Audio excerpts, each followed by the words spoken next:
Hi நண்பர்களே, what I eat இன் எ டேல இன்றைக்கி மார்னிங் பிரேக்ஃபாஸ்ட்டுக்கு நான் ராகி தோசை தான் பண்ணேன். ஸ்வீட் தோசை, கொஞ்சம் ஸ்வீட் தோசை பண்ணேன், கொஞ்சம் கொழுக்கட்டை பண்ணேன் வெல்லம் போட்டு.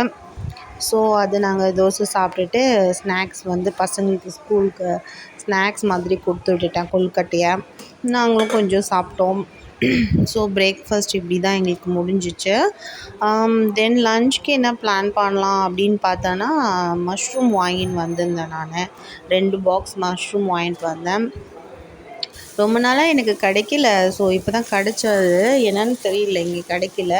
ஒரு 2 மந்த்ஸ் கிட்ட. ஸோ இப்போ தான் எனக்கு கிடச்சி. ஸோ 2 பாக்ஸ் வாங்கின்னு வந்தேன். வந்துட்டு லன்ச்சுக்கு வந்து பிரியாணி மாதிரி பண்ணிட்டேன்.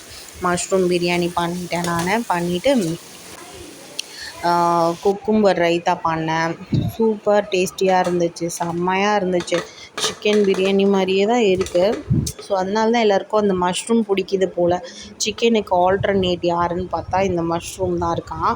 ஸோ எல்லோரும் அந்த மஷ்ரூம் ரொம்ப விரும்புகிறாங்க. மஷ்ரூம் பிரியாணி சூப்பராக இருந்துச்சு, நாங்கள் சாப்பிட்டோம்.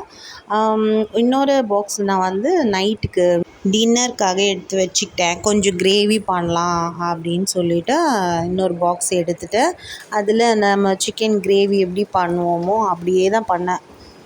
வெங்காயம், தக்காளி, இஞ்சி, பூண்டு, மசாலா எல்லாமே போட்டுட்டு மஷ்ரூம் போட்டு நல்லா பண்ணிவிட்டு சூப்பராக இருந்துச்சு.